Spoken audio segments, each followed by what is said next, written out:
নমস্কাৰ। বিষয় বাংলাদেশ আৰু অসমত কিছু ঘটনা পৰিঘটনা এই প্ৰসংগক লৈ পেলাই এইখন মই দিছোঁ ছাইডত দেখিছে। এইখনত এই সদাশয় ব্যক্তিগৰাকীয়ে আৰু ওপৰ অসমৰ আপাৰ আছামৰ জনপ্ৰিয় নেতা আমাৰ শ্ৰদ্ধাৰ প্ৰাক্তন মুখ্যমন্ত্ৰী তৰুণ গগৈ ডাঙৰীয়াৰ পুত্ৰ গৌৰৱ গগৈ ডাঙৰীয়াই এই মন্তব্যটো লিখিছে। আপোনালোকে চাগে পঢ়িছে ইতিমধ্যে, য'ত তেওঁ লিখিছে বা তেওঁৰ সংখ্যালঘুৰ প্ৰসংগত মুখ্যমন্ত্ৰীক সমালোচনা কৰিবলৈ গৈ পেলাই তেওঁৰ মুখেৰে এই বাক্যশাৰী ওলাইছে যে 2026 হিমন্ত বিশ্ব শৰ্মাই শ্বেখ হাছিনাৰ দৰে পলাই গ'লে অসমৰ হিন্দুক কোনেও ৰক্ষা কৰিব নোৱাৰিব। তেওঁ কি ক'ব বিচাৰিছে তেওঁ নিজেই গম নাপায় নে জানি বুজিয়ে কৰিছে। আচলতে সকলোৱে জানেই যে কংগ্ৰেছ দেশ স্বাধীনতা হোৱাৰ পৰাই কংগ্ৰেছ সদায় হিন্দী বিৰোধী নীতিয়ে গ্ৰহণ কৰি আহিছে আৰু এই হিন্দু বিৰোধিতা হোৱাৰ কাৰণেই বা হিন্দু বিৰোধী নীতি গ্ৰহণ কৰি অহাৰ কাৰণেই আজি ভাৰতত কংগ্ৰেছ ধাৰাসায়। কংগ্ৰেছ আজি ইমান বেয়াকৈ ধাৰাসায় যে উঠিবই নোৱাৰা হ'ল। আজি 3টা টাৰ্ম তেওঁলোকৰ হাতৰ পৰা গুচি গ'ল, কাৰণ কেৱল তেওঁলোকৰ এই হিন্দু বিৰোধী মানসিকতা হোৱাৰ কাৰণে। সেই আদিৰ পৰা দেশ স্বাধীন হোৱাৰ পৰা 70 বছৰৰ পৰা তেওঁলোকে ছেকুলাৰ ধৰ্মনিৰপেক্ষতাৰ নামত তেওঁলোকে যিমানবিলাক সংখ্যালঘুসকলৰ স্বাৰ্থত আৰু আমাৰ হিন্দুসকলৰ কথা ঘুণাক্ষৰেও নাভাবি যিবিলাক কাম কৰিলে ইমান বছৰে, তাৰ ফলাফল আজি ভুগি আছে। তাৰ ফলাফল আজি তেওঁলোকে বাৰুকৈয়ে ভুগিছে। জৱাহৰলাল নেহৰু আৰু মহাত্মা গান্ধীৰ যিটো হিন্দু বিৰোধী নীতি আছিল, মুছলমান প্ৰীতি, এটা বিশেষ সম্প্ৰদায়ৰ যিটো প্ৰীতি, সেই প্ৰীতিয়ে হৈছে কংগ্ৰেছ ধাৰাসায়ী হোৱাৰ আজি একমাত্ৰ কাৰণ। কোৱাটো বাহুল্য নহ'ব যে এই 15 বছৰত আমি যিবোৰ নীতি আদৰ্শৰ কাৰণে বিজেপিক, আমি যিবোৰ কথাৰ কাৰণে বিজেপিক, যিবোৰ মুদ্ৰাৰ কাৰণে বিজেপিক আমি ভোট দিছোঁ বা আমি বিজেপি চৰকাৰ হোৱাটো বিচাৰোঁ, সেই মুদ্ৰাৰ পৰা বিজেপি চৰকাৰখনো কিছু পৰিমাণে আঁতৰি যোৱা পৰিলক্ষিত হৈছে। কাৰণ বিশেষ যিকেইটা মুদ্ৰা আছিলে বা বিষয় আছিলে, যিকেইটা বিষয় লৈ তেওঁলোক আজি শাসনৰ বাঘজৰীডাল তেওঁলোকে পাইছিল, সেই মুদ্ৰাকেইটা আছিল 1 নম্বৰতে আছিল ক'ব লাগিব যিটো জনসংখ্যা নিয়ন্ত্ৰণ আইন এখন, যিটো একদম কটকটীয়া এখন আইন। আৰু তেনেধৰণৰ বহুত ডাঙৰ কিছুমান ইছ্যু আছিলে, যিবিলাক ইছ্যু হিন্দু গোটেই আজি 70 বছৰে দেশ স্বাধীন হোৱাৰ পৰা হিন্দুক প্ৰতাৰিত কৰা হৈছে। সেই তেনেধৰণৰ ইছ্যুবিলাক লৈ তেওঁলোক আহিছিল যদিও তেওঁলোক বৰ্তমান এই মুদ্ৰাবিলাক পিছ পেলাই যিবোৰ কৰিছে গোটেইবোৰেই যে বেয়া কাম কৰিছে সেইটো মই কোৱা নাই। বিজেপি চৰকাৰখনে কৰা কাম বহুতখিনি কামেই ভাল কামেই কৰিছে, কিন্তু মেইন মুদ্ৰাবিলাক বা মেইন বিষয়বিলাক তেওঁলোকে জনতাক পাহৰাই ৰাখিছে। আৰু এতিয়া তেওঁলোকে এইবাৰ মই কথাটো বেলেগ ক'বলৈ গৈ বেলেগ কথা ক'বলগীয়া হৈছে। এইবাৰ তেওঁলোকে গম পাইছে যে এইবাৰ অলপ হেলিছে, আমাৰ শাসনৰ জৰীডাল হেলিছে। সেইটো কাৰণে তেওঁলোকে এইবাৰ আকৌ সেই মুদ্ৰাকেইটা লৈছে, বা যি কি নহওক দেৰিকৈ হ'লেও তেওঁলোকে সম্বিত ঘূৰাই পোৱাৰ কাৰণে ধন্যবাদ। কিন্তু মই ক'ব বিচাৰিছোঁ এই হিন্দু বিৰোধী মানসিকতা কংগ্ৰেছৰ, ইয়াৰ বিৰুদ্ধে, যাৰ বিনিময়ত কি হ'ল, এখন ইমান ধুনীয়া সংবিধান থকা স্বত্তেও ভাৰতত এখন মুছলিম পাৰ্চনেল ল' বোৰ্ড লগা হ'ল তেওঁলোকক। মুছলিম ইউনিভাৰ্চিটি, বক্স বোৰ্ড, এখন এনেকুৱা এখন ডকাইত বোৰ্ড, যিখন বোৰ্ডে যাৰে তাৰে সম্পত্তিত গৈ পেলাই দখল কৰি আমাৰ সম্পত্তি বুলি ক'লে আৰু মেইন উচ্চ ন্যায়ালয়ে তাত আনকি হস্তক্ষেপ কৰিব নোৱাৰে। এনেকুৱা কিছুমান তেওঁলোকক সংখ্যালঘুৰ কাৰণে ধৰ্ম স্বাধীনতা দি থৈ গ'ল, বহুত কিবা কিবি দি থৈ গ'ল, যিবিলাক আমাৰ নিজৰ দেশত আমি নিজে হিন্দুৱেই তাৰ পৰা বঞ্চিত হৈছোঁ। গতিকে ইয়াৰ ফলাফল তেওঁলোকে ইতিমধ্যে ভুগিছে। আৰু মই ভাবোঁ জীৱনৰ কাৰণে মোৰতো কংগ্ৰেছৰ প্ৰতি ইমান ঘৃণা আছে যে জীৱনত জানো তেওঁলোকে চৰকাৰ গঠন হ'ব নালাগে। এইটোৱেই মোৰ সপোন, মই এইটো বিচাৰোঁ। কাৰণ তেওঁলোকৰ যিটো দলৰ যিটো সাধাৰণ যিটো উদ্দেশ্য, এটা দলৰ যি এম্বিশ্যন থাকে, এটা দলৰ যি উদ্দেশ্য থাকে, লক্ষ্য থাকে, সেই লক্ষ্যটোৱে হৈছে হিন্দু বিৰোধী। কিন্তু মই বিজেপি দলক ছাপোৰ্ট কৰা কাৰণটোৱে হৈছে তেওঁলোকে ৰাষ্ট্ৰ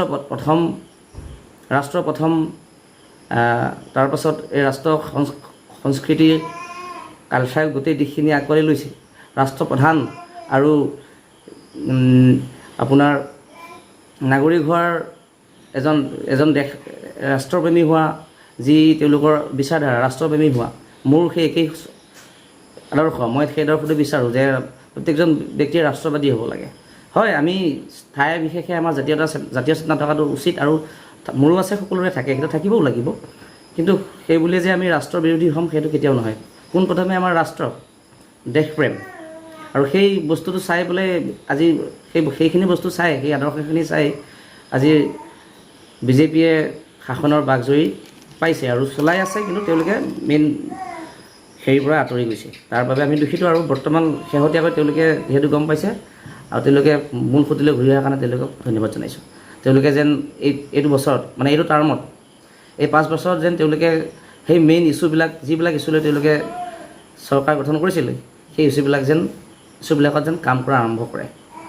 ইতিমধ্যে কিছু হৈছেই, আৰু কিছু বহুত হ'বলৈ বাকী আছে। এতিয়া প্ৰথমেই মই যিহেতু বাংলাদেশৰ কথাটো আহিলোঁ, এই মন্তব্যটো আহিছিল বাংলাদেশৰ লগতে জড়িত।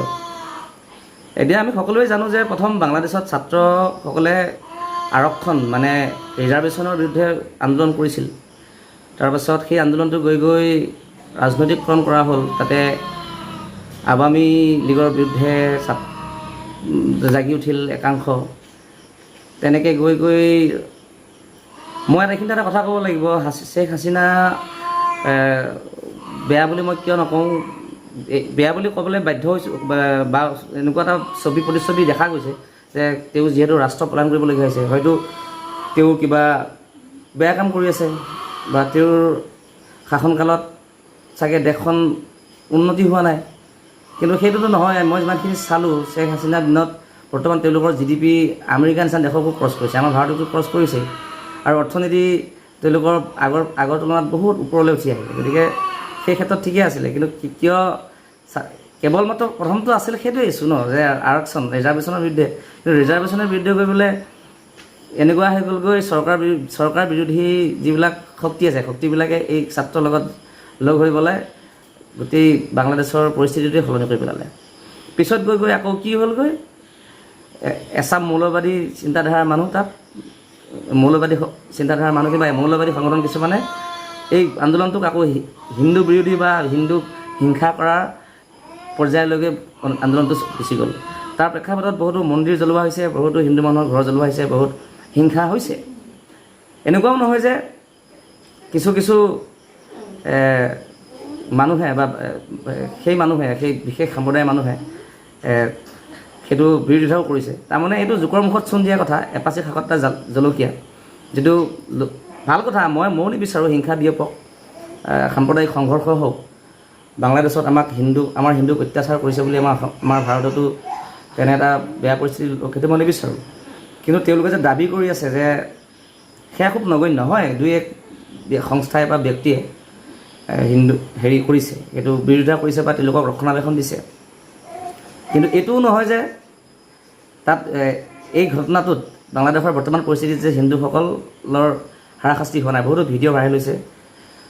যিয়ে নহওক, লাষ্টত এটা কথাই ভাল লাগিল, বহুদিন চালোঁ নিউজবোৰ, এটাই ভাল লাগিল, শেষত আমাৰ তাত থকা গোটেই হিন্দুখিনি, বঙালী হিন্দুখিনি একত্ৰিত হৈছে, আৰু একদম লাখৰ তাদাত বহুত লাখ হিন্দু তাত একত্ৰিত হৈছে, কিন্তু শান্তিপ্ৰিয়ভাৱে। আমাৰ সনাতন হিন্দু ধৰ্মই যিটো শিকাইছে তেওঁলোকক, আমি শিকিছোঁ, শান্তিপ্ৰিয়ভাৱে আন্দোলন কৰিছে। না পথৰবাজি কৰিছে, না কাৰোবাৰ ঘৰ জ্বলাইছে, না কাৰোবাক মাৰপিট কৰিছে। তেওঁলোকে জাষ্ট সেই অন্যায়ৰ বিৰুদ্ধে খাৰাহে হৈছে। কোনো ধৰণৰ আইন হাতত তুলি লোৱা বা অহিংসাৰ পথ বাছি লোৱা নাই। এয়াই আমাৰ সনাতন হিন্দু ধৰ্মৰ পৰিচয়। গতিকে এইটো কথা হয়, যিখিনি অত্যাচাৰ হ'ল এতিয়া যিহেতু আন্তঃৰাষ্ট্ৰীয় পৰ্যায়ত বা কূটনৈতিকভাৱে বিষয়টো বহুলভাৱে চৰ্চিত হৈছে, আৰু বৰ্তমান হয়তো হিন্দুৰ ওপৰত অত্যাচাৰ বা এই বস্তুটো সাম্প্ৰদায়িকতা যে ৰূপ লৈছিলে এই আন্দোলনটোৱে, সেইটো বৰ্তমান কিছু পৰিমাণে হ্ৰাস হৈছে বুলি ধাৰণা হয়। গতিকে এইটোৱে বিচাৰোঁ, যিহেতু আমাৰ বাংলাদেশ আমাৰ নেবাৰ কাণ্ট্ৰি, আমি একেলগে একেটা সীমা শ্বেয়াৰ কৰি বাস কৰি আছোঁ। গতিকে আমি বিচাৰোঁ যে আমি সকলো মিলিজুলি থাকিব লাগে। এটা সময়ত আমাৰ এই অংগৰাজ্য আছিল যিহেতু বাংলাদেশ, গতিকে আমি কিছুদিনৰ আগতে এটা নিউজে পাইছিলোঁ, আমাৰ কেন্দ্ৰীয় চৰকাৰৰ পৰা 125 কোটি টকা নে 120 কোটি টকা এটা বাংলাদেশলৈ আৰ্থিক সাহায্য হিচাপে প্ৰদান কৰাৰ কথা আছিলে। গতিকে এই বিষয়টো বহুত ৰাজনৈতিকৰণ কৰা হৈছে।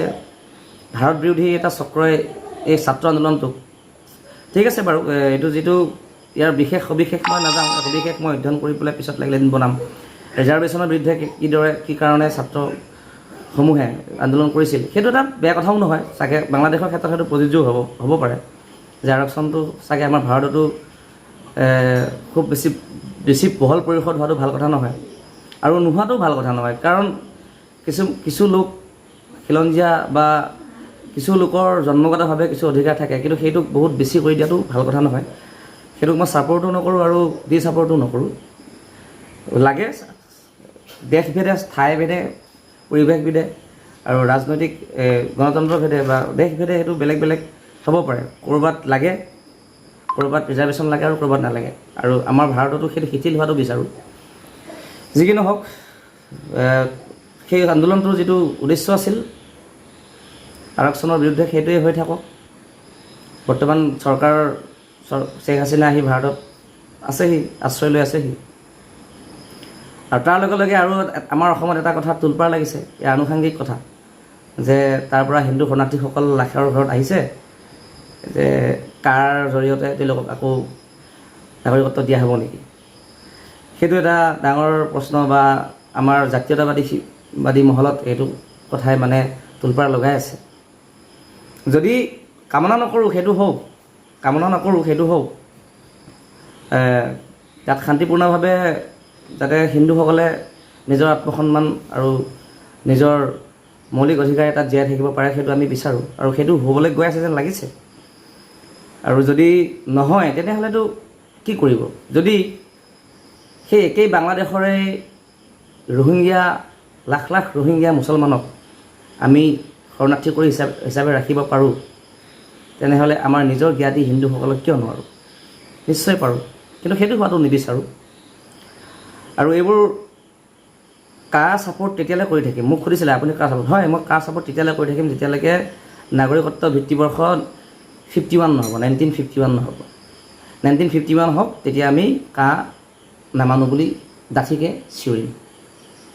1951 হওক, নাগৰিকত্ব ভিত্তিবৰ্ষ 1951 হওক, তেতিয়া আমি কাৰ বিৰোধিতা কৰিম। আৰু সদশেষত মই ভিডিঅ'ৰ পৰা বিদায় মাগিব লাগিব, বহু সময় হৈ গ'ল। সদশেষত আমাৰ এই দুখন দেশৰ মাজত সম্প্ৰীতি বাচি থাকক, জীয়াই থাকক, আৰু এই চিন্তাধাৰাৰ মানুহখিনিক, এই উগ্ৰ চিন্তাধাৰাৰ মানুহখিনিক কেৱল ধৰ্মৰ দৃষ্টিকোণেৰে চলি বাকী সময়ত সকলো পাহৰি যোৱা, সময়ে পৰিচয় দি আছে। আপোনাৰ কেৰেলাত পৰিচয় পাইছে, আপোনাৰ কাশ্মীৰত পৰিচয় দি আছে তেওঁলোকে, সকলো নহয়। যেনেকৈ এতিয়া বাংলাদেশটোতো আছে, নগণ্য সংখ্যক হ'লেও প্ৰটেকশ্যনত আহিছে বা হিন্দুসকলক ৰক্ষাৰ কাৰণে তেওঁলোকে লাগিছে। সেইকাৰণে আমি যিসকলে গোটেই জাতিটোক ধৰি, সম্প্ৰদায়টোক ধৰি পেলাই গালি পাৰে, সেইটোও মই ছাপোৰ্ট নকৰোঁ। তাৰে দুই এক থাকে ভাল মানুহ, ভাল, বা সেইসকল জয় হওক। প্ৰত্যেক মই কোনো ধৰ্মকে ঘৃণাব নকওঁ। প্ৰত্যেক ধৰ্মৰে ভালখিনি জয় হওক, বেয়াখিনি নিধন হওক, তাৰে কামনা কৰোঁ। আৰু দুয়োখন দেশৰ মাজত সম্প্ৰীতি আগৰ দৰে জীয়াই থাকক, আৰু কোনো মানুহৰ বিনা কাৰণত মৰিব নালাগে বা অশান্তি হ'ব নালাগে। বাংলাদেশৰ আগৰ দিন ঘূৰি আহক। পিছৰ পৰ্যায়ত কি হ'ব, চৰকাৰ কোনে গঠন কৰিব, সেইবোৰ আমি গম পাই থাকিম। এজন সাধাৰণ ফেচবুক ভিডিঅ' ক্ৰিয়েটৰ হিচাপে আৰুনো কি ক'ম, ইমানখিনিকে এইখিনিয়ে আশা কৰিছোঁ যে এটা ভাল পৰিৱেশ হওক, সকলোৰে যাতে একো ক্ষতি নহয়, সেইটোৱে বিচাৰোঁ। ভিডিঅ'টো শেষলৈ চাই থকাৰ কাৰণে আপোনালোক সকলোকে ধন্যবাদ জনাইছোঁ। আজিৰ ভিডিঅ'ত ইমানেই। নমস্কাৰ।